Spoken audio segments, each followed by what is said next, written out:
Xin được cảm ơn ông Nguyễn Thế Kỷ, Tổng giám đốc Đài Tiếng nói Việt Nam đã dành thời gian để trả lời phỏng vấn của chương trình ngày hôm nay.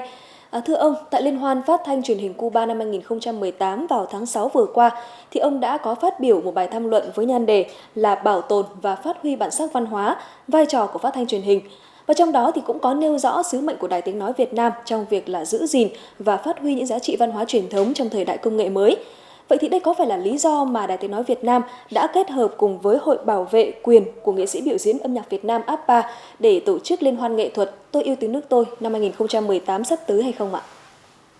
Với cộng đồng Việt Nam ở nước ngoài ấy, thì họ sẽ gắn bó với đất nước. Nhất là những thế hệ thứ hai, thứ ba, thứ tư trở đi.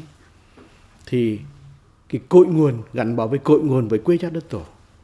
Trước hết là bằng ngôn ngữ.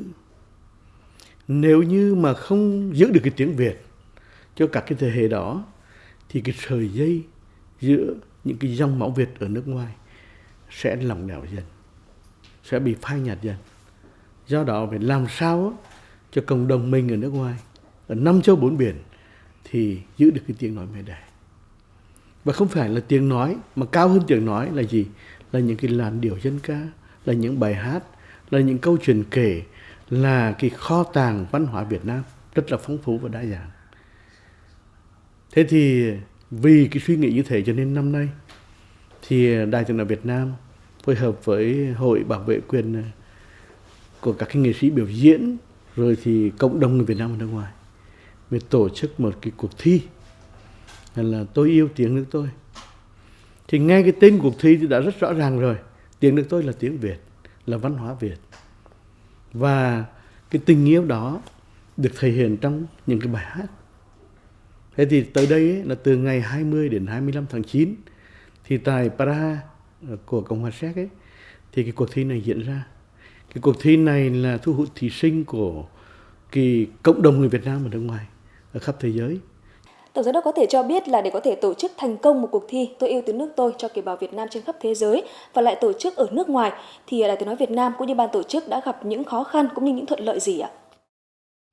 Trước hết là đài có được sự đồng tình, ủng hộ, khích lệ của Ban Tuyên giáo Trung ương, của Bộ Văn hóa Thể thao và Du lịch, rồi thì Bộ Ngoại giao, rồi thì Ủy ban về người Việt Nam ở nước ngoài, rồi thì cái Hội bảo vệ cái quyền của các cái nghệ sĩ biểu diễn, rồi thì ở nước ngoài ấy, thì chúng ta có cái sự giúp đỡ, đồng tình của Đại sứ quán Việt Nam tại Séc, rồi thì cộng đồng người Việt Nam ở Séc. Và trong nước ấy, thì chúng tôi cũng bắt đầu nhận được cái sự hỗ trợ, tài trợ của Vietnam Airlines, của Sun Group và một số cái doanh nghiệp ở trong nước. Thì cũng hy vọng là và sự khởi đầu nan. Nếu một cuộc thi này mà chúng ta làm tốt cả cái khâu tổ chức này, cả cái khâu mà tuyển chọn này, cả cái hoạt động của ban giám khảo này, cả cái sức hút của cái chính cuộc thi, tức là cái công tác quảng bá tuyên truyền ấy và tốt đấy, rồi thì được cái cộng đồng người Việt Nam ở nước ngoài hưởng ứng, thì chắc chắn sẽ là một cái sự thành công mở đầu cho cả cái năm sau. Vậy Tổng giám đốc có thể chia sẻ là ông kỳ vọng điều gì nhất tại Liên hoan nghệ thuật Tôi yêu tiếng nước tôi năm 2018 sắp tới?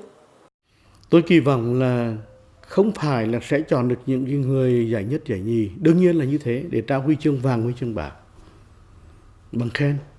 Mà cái quan trọng nhất là gì? Mọi người thấy là dù sống ở xa Tổ quốc, xa quê hương, nhưng mà tiếng Việt, cái văn hóa Việt, những cái làn điệu dân ca, những cái bài hát mới của tiếng Việt vẫn là như một cái sợi dây, như một cái tình yêu của cái lớp trẻ.